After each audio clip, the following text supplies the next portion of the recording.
The storm came like a monster. It didn't roar, it whispered. And that whisper was colder than death. The sky above the ice plains of Evex turned gray with silence. No color, no sound. Just wind and white. Endless white. The kind of cold that didn't just bite the skin. It crawled under it, dug deep into the bones, and made you forget what warmth ever felt like. She moved slowly across the snow. Her name was Kisari, a single mother of the Thrillin race. Her skin, pale blue and laced with thin silver veins, was once beautiful under her homeworld's violet sun. But here, on Avex, nothing stayed beautiful for long. Her child clung to her chest, wrapped in the last of their thermal wraps. She had torn hers off an hour ago to save him. His name was Eri. He was small and quiet now. Too quiet. They had been promised shelter before the storm. The Thrillin convoy said they would wait for them by the canyon ridge. But when Kisari arrived, gasping, half-frozen, all she found was wind and silence. They had left. They had left her. She dropped to her knees, snow swirling around her like a hungry ghost. "Someone," she whispered, voice breaking. "Please, someone help my son." There was no answer, just the soft hiss of the wind. She looked down. Eri's breathing was thin. She pulled him close, curling her body around him. Her eyes burned from the wind. Tears froze on her lashes. "We will die here," she thought. "I failed him. But then ... a noise. Faint. A rhythm. Footsteps. Not Thrillin. They were too heavy. And there was only one set. She turned her head slowly, vision blurring. Something walked through the storm. Something tall, wrapped in black cloth, face hidden behind a strange mask with glowing orange lights. A human. Humans were rare this far in the quadrant. She had only seen one once, from a distance, in the refugee markets of Juran's orbit. They were said to be strange, kind, but also dangerous. Not dangerous like predators. Dangerous like fire. The figure knelt beside her and removed the mask. His skin was pale from the cold. Lips blue, but his eyes, those eyes were full of something she had not seen in weeks. Warmth. Double quotes. "He's still breathing?" The man asked gently. She nodded weakly. The man reached into his coat and pulled out a heat core, cracked open its shell and pressed it gently to the child's body. He didn't hesitate, even though his own coat grew thinner with each second. "We need to get to cover," he said. "There's a cave nearby. We'll make it." She opened her mouth to speak but couldn't form the words. Her body shook too hard. He lifted the child first, then her. His arms were strong but careful. She didn't understand why. Why help her? Why risk his life for strangers? "You're human," she finally said through chattering teeth. "Yeah," he smiled softly. "Last I checked. Why?" "Because you need help. And I don't walk past people who need help." They walked into the storm, slowly, step by step. The cave was still far, and the storm was getting worse. Kisari kept looking at him. Something about him felt ... different, like the cold didn't touch him the way it touched others. "What's your name?" she asked, still pressing her frozen cheek to his shoulder. "Lucas," he said. "Lucas Halle." In that moment, she felt something break inside her. Something hard and frozen. Not her body. Her fear. Lucas didn't walk like a man going to safety. He walked like someone carrying the weight of the world and doing it without expecting anything in return. Beneath the storm, in the endless cold, a strange warmth had begun to grow, not from the heat core. But from him. The cave was barely large enough for them to crawl through.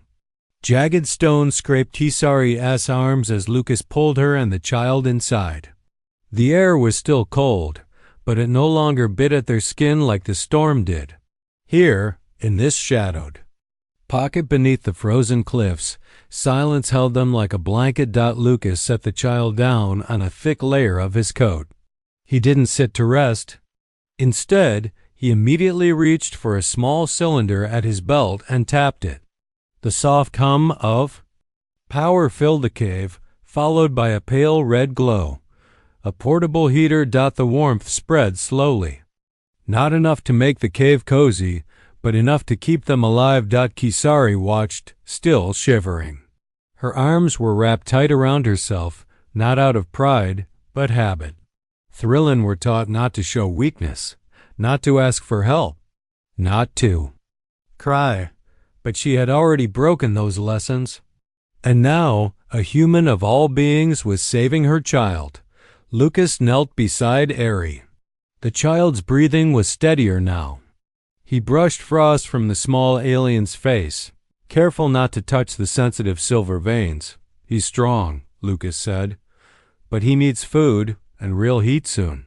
Kisari lowered her eyes. There is no real heat out here. Our people left us. They won't come back. Lucas didn't answer right away. He unpacked a ration bar, broke it in half, and handed one piece to her. You should eat. She looked at the strange brown bar in her hand. Is this for Thrillin? It's for anyone who's starving. She took a bite. It was dry, salty, strange, but it filled the hollow space in her stomach. For the first time in days, her hand stopped shaking. Lucas leaned against the wall, silent. Then he spoke again. I came here tracking a signal, he said. A distress beacon. It was weak. Could have been old. But I followed it anyway. You came for US? I didn't know who I'd find. Didn't matter. Someone needed help. Kisari stared at him. No Thrillin would have answered that beacon. Not now. Not during the frost season. Lucas nodded. I know. She felt her throat tighten. Why did you come then? He looked up, eyes reflecting the soft red glow of the heater. Because I'm human. That's what we do. His voice was calm, but there was a quiet weight behind it, like he wasn't just explaining a choice but a truth. Something deeper. Something old. Kisari didn't speak for a while. She watched her son breathe. She watched Lucas stand again and begin scanning the cave walls with a small blinking device. He moved like a soldier, but his eyes were soft. That confused her. Humans were known for being loud, chaotic, full of emotion, full of mistakes. Her people called them reckless, unpredictable. But now she saw something different. Lucas wasn't. Careless. He cared. And that was far more dangerous. She remembered her old commander once warning, humans don't fight for power. They fight for each other. And that's why they win. Lucas tapped the scanner and frowned. Storm's gonna last another 12 hours, he said. But I picked up a signal stronger than before. Might be a mining outpost. If we move in 3 hours, we can reach it. Kisari blinked. Move? With the child? We don't have a choice. We'll freeze if we stay. But he's weak. I'll carry him. I've done worse in worse conditions. Her hands clenched. You'll die. He met her gaze and said simply, not today. It wasn't arrogance. It was belief. Belief in something he didn't need to explain. And somehow, she believed. 2. Lucas sat back down and placed another heat cell near the child. Get some rest, he said. We'll need it. She curled up beside Eri, still watching the human. His back was straight. His eyes alert. Even now, in a safe place, he was protecting them. As sleep slowly crept over her, Kisari felt the last of her walls begin to crack. Not from the cold, but from something new. Trust. And in the quiet of that frozen cave, she whispered a thought she had not dared think in years. Maybe kindness isn't weakness. The wind screamed like a dying beast when they stepped out of the cave. Sari wrapped her arms around herself and pressed forward, her face hidden behind the scarf Lucas had given her. It smelled faintly of salt and old smoke, human scents. Strange, but somehow comforting now. Lucas walked ahead, carrying Eri against his chest. He had fastened the child carefully with thermal wraps and strapped him close. The storm tore at them, but Lucas didn't slow down. Each step was heavy. The snow reached their knees. Kisari struggled to keep pace. The cold stabbed at her joints like knives, but Lucas never once looked back in anger, only to check if she was still standing. When her legs gave out near the old ice ridge, Lucas turned around, reached for her without a word, and pulled her up with one arm out. She wanted to speak, to apologize. But the words wouldn't come. The silence between them wasn't empty. It was filled with something unspoken, something strong. An hour passed. Then another. I stirred in Lucas's arms. A soft sound, a breath. Still alive. He's warm, Lucas said. The heater's holding. Kisari looked at him through half-frozen lashes. How are you not cold? He gave a weak grin. I am. Trust me, I'm just too stubborn to stop. They crossed a frozen bridge. Below them, an ancient river had turned to ice long ago. The wind howled louder here. Every step echoed across the cracked surface. Lucas stepped carefully, scanning for signs of weakness. But the ice didn't crack, not until Kisari placed her foot on the last stone. Slab. A deep groan echoed beneath them, the ice webbed with lines. She froze. Lucas turned instantly. Don't move. I think it's breaking, she whispered. Lucas looked around. No ropes, no anchors, nothing to throw. Only himself. He handed Eri gently to her. Hold him tight. What are you? Before she could finish, Lucas stepped back onto the cracking slab. The ice groaned louder. Then he did something she didn't expect. He dropped to one knee. Not in fear. In reverence. Slowly, he pressed his hand to the ice, closed his eyes, and whispered words she didn't understand. The wind seemed to pause. Just for a moment. Then, carefully, he crawled across the ice, spreading his weight evenly. When he reached her side, he took her hand and nodded once. Go. Now, one step at a time. They crossed together. Behind them, the slab cracked fully and dropped into the frozen river below. Single quote. Sari looked back, heart pounding. How did you know? She asked. Lucas shrugged. I've crossed worse. Experience, instinct, maybe luck. She stared at him. There was something else, something deeper. She had seen it in the way he knelt, in the way he touched the ice like it was alive. No, not just luck, she thought. There's something different about him. They climbed the ridge. In silence. After another hour, Lucas stopped. We're close, he said. Signal's stronger, but something's wrong, Kisari frowned. Wrong? Lucas handed her a small receiver. The screen blinked fast, too fast. Someone's jamming the beacon. Could be pirates. Or worse. What do we do? Lucas looked up at the jagged cliff ahead. We move fast and quiet. He tightened the straps around Eri and motioned for Kisari to follow. As they climbed, the clouds began to shift. Thin beams of pale light cut through the sky. Kisari felt the warmth of one of those rays touch her cheek. Not enough to melt the ice, but enough to remind her that the sun still existed. Lucas stopped at the top of the hill and crouched low. There it is, he said. Kisari peeked over the edge. A small mining station buried halfway in snow. Lights flickered inside. Smoke rose from a pipe. Signs of life. But there were shapes moving in the snow. Figures. Not miners. Too many weapons. Mercenaries. Lucas muttered. They took the station. That's why no one answered. Kisari felt a chill in her heart. We can't fight them. No, Lucas agreed. We can't. He looked at the child in her arms, at her frozen hands, at the mercenaries below. Then his eyes changed. Calm. Focused. But I can distract them. Kisari's voice cracked. No, you'll die. Lucas looked at her with a quiet strength. You said it yourself, he whispered. Your people don't come back in the frost." He touched her shoulder. "But I do." Kizaru watched him disappear into the wind. Lucas didn't look back. Not once. His coat flapped behind him like torn wings. He walked down the snowy ridge toward the mercenary-occupied station with the calm of someone who wasn't afraid to. But had decided not to. Eri stirred in her arms again. The heat core at his chest blinked faintly. She could feel his small heart beating under her fingers. Still alive, still warm. But for how long?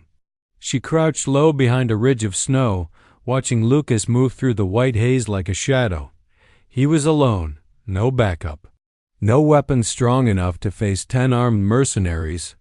But he walked like he knew something. They did in single quotes T. At the edge of the station. Lucas knelt and touched the ground. Again, just like he had done on the ice. His fingers traced something invisible beneath the snow. Kizaru didn't understand. But she knew she was seeing something rare. Something powerful. Lucas rose and moved toward the nearest guard, the mercenary. A brutish alien with thick armor and glowing red eyes. Raised his weapon. "Identify yourself." The alien growled. Lucas stopped a few feet away, raised his hand slowly. "Easy," he said. "Just a traveler. I picked up your beacon." The alien scoffed. "Beacon's dead." Lucas smiled calmly. "Then why did I find it?" The mercenary didn't have time to respond. Lucas moved suddenly. Not with brute force, but precision. He ducked under the weapon, grabbed a loose panel of snow-covered wiring, and jammed it against the power core on the guard's belt. A flash of sparks. A loud crack. The alien collapsed. Groaning. Lucas grabbed the weapon and ducked behind a metal crate. Shouts rang out. More mercenaries appeared, their boots crunching through snow. Weapons raised, alarms triggered. Lights blinked red inside the station walls. Kizaru held her breath. Her hands trembled. What is he doing? Lucas moved through the chaos like he had done this before.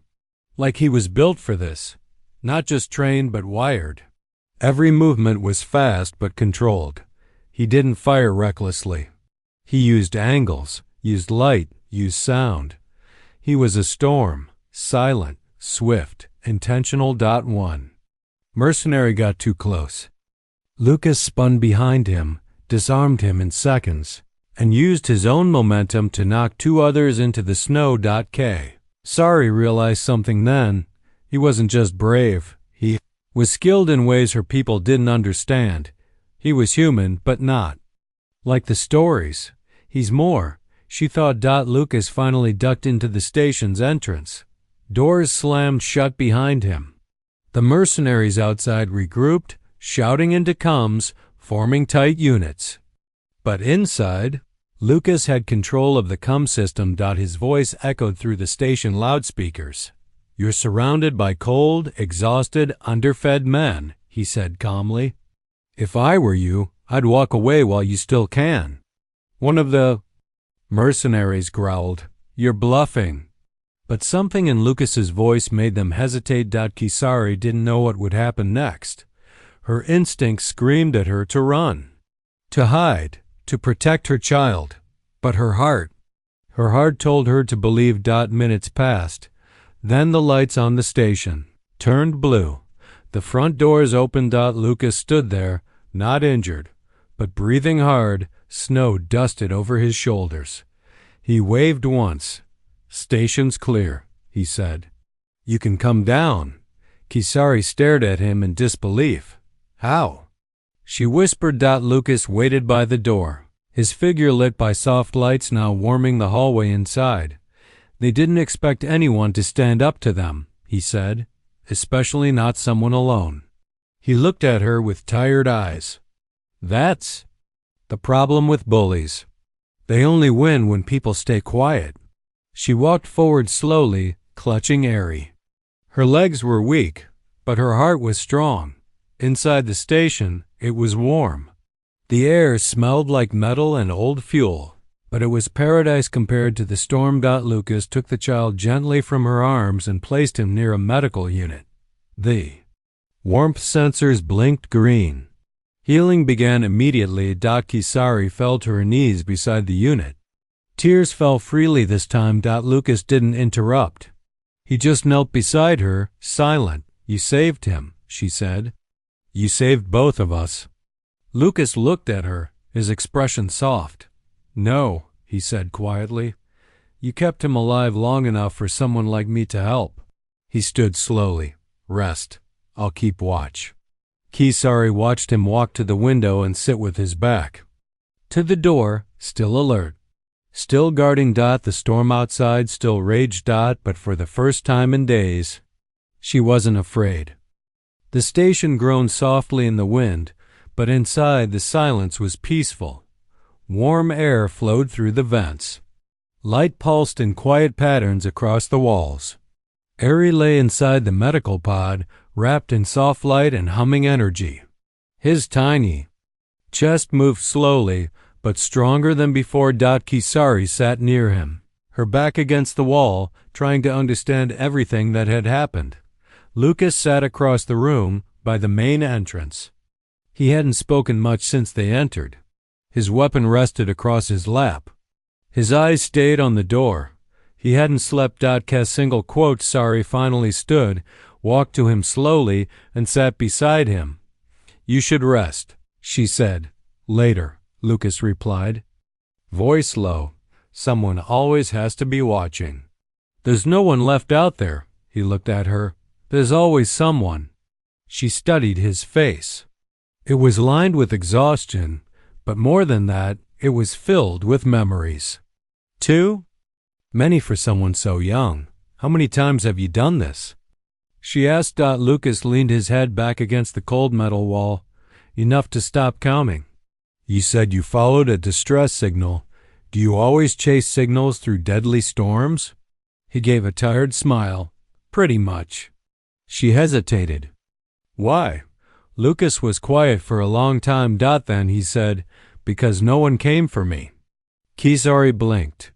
The answer hit harder than she expected. "You were abandoned?" Lucas nodded slowly. "Different planet. Different war. I was 12. Everyone was running. I got left behind." "How did you survive?" "Someone came back," he said. "A man. I never learned his name. He carried me through a fire zone and handed me off to a medic ship, then disappeared." He looked down at his hands. "I never forgot that feeling. Being saved by someone who didn't have to. That's why I became what I am. Someone who comes back." Kisari was silent. Her eyes burned with emotion. "You think that makes you weak?" Lucas asked suddenly, turning to her. She looked surprised. "What? The way you care. The way you held your son. The way you kept going when your own people left you behind. Some might call that weakness. I don't," she swallowed. Her voice cracked. "They called it weakness where I'm from." Lucas nodded. "Then where you're from, they were wrong." A soft chime broke the silence. Ari's medical unit flashed green. Recovery cycle complete. He was breathing normally now, warm, stable. Kisari rushed to his side. She touched his hand. He opened his eyes. "Mother," he whispered, voice dry. "I'm here," she said softly, holding him close. Lucas smiled from where he sat, but his smile faded quickly. His hand went to the receiver at his side. He tapped it twice. Red lights blinked. "What is it?" Kisari asked, holding her son protectively. "We've got company," Lucas said. "Mercenaries?" Lucas shook his head. "Worse. A thrill in worship, your people." Kisari stood. "But they abandoned us. Now they're coming back. And they're broadcasting a scan order. They're looking for you. Or for him." He nodded at Eri. Kisari's heart pounded. "Why? He's just a child." Lucas frowned. "They mentioned something about latent resonance. That's rare thrill in tech speak. Something's different about him. Something they want. Kisari looked down at her son. Aries' veins glowed faintly under his skin. The medical. Light reflected off his eyes, brighter than before. He was born during the twin aurora, she whispered. Some said it was a bad omen. Others, they said it was destiny. Lucas stood up slowly. They're not coming to rescue you. They're coming to take him. No, she said, voice firm. Lucas turned to her. Then we move. Where? We can't outrun a warship. Lucas walked to the far panel and ripped it open. Inside was a hidden shaft leading to the old mining tunnels. We don't run, he said. We disappear, Kisari nodded. She picked up Eri, still weak but alert now. The boy looked up at Lucas. Are you the one who saved me? He asked. Lucas knelt beside him and smiled. No, your mother did. I just gave her the chance. Eri smiled faintly. Then the ground shook. The warship had landed. Sirens screamed across the station. Lucas looked back one last time before sliding into the tunnel. Let's go, he said. And into the darkness they vanished. The mining tunnels stretched like veins beneath the frozen ground, narrow and old. Dust clung to the walls like skin, and the air grew thicker with each step. Above them, the warship had landed. The ground still trembled now and then like it remembered every engine that had ever scarred it. Lucas moved ahead, silent and focused, his flashlight casting a narrow beam of gold along the stone. Kisari followed, carrying Eri tightly in her arms. His breathing was steady, but he was tired again. The healing pod had saved him, but his strength wasn't back yet. Kisari glanced behind them. The tunnel vanished into black. How far do these go? She asked. Lucas kept walking. Far enough. I mapped this region on a previous mission. These tunnels lead to a forgotten outpost. It's buried under the glacier, safe, quiet, shielded from scans. Kisari frowned. But the Thrillin have tech. If they're after us, they'll find us. Lucas shook his head. Not where I'm taking you. That place was built during the first expansion era, before planetary grids. It's completely off the network. They walked in silence for a while. Only the sound of boots on stone and the soft hum of Lucas's scanner filled the air. Sorry looked at him. You've done this before. Haven't you? Lucas didn't turn. More times than I should have. Why do you keep doing it? Risking your life for others. Even strangers. His voice was quiet. Because if we don't, who will? She didn't ask anything else. After an hour, they stopped in a wider chamber. Lucas checked the map etched into the tunnel wall. 10 more kilometers, he said. We'll rest here. Kisari sat against the rock, cradling Eri as he dozed. Lucas opened a small pack and handed her a warm gel packet. Eat. It's not great, but it's fuel. She accepted it with a nod. Lucas sat beside her, legs stretched out. His face was pale, darker under the eyes. He looked tired. No, he looked used. Like a blade that had cut too many times and was still being asked to slice again. Kisari watched him closely. There's something different about you, she said finally. Something even my people's scanners wouldn't see. Lucas didn't answer. So she continued. When you knelt on the ice, when you touched the walls of the cave, it was like you were listening to the world. Lucas looked down. How? Thrillin can't feel such things. Lucas hesitated, then slowly removed a thin black band from his wrist. Under it, a small circular implant glowed faintly. Neural attunement node, he said. Experimental. Tech, human design, but based on old alien theories. What does it do? Lets me feel what others miss. Energy, pressure shifts, power flow. The things most people call coincidence, I see them a little clearer. You're enhanced? He looked at her, then away. You could say that. I volunteered. I wanted to become the kind of person who would never leave others behind. Now. This helps me do that.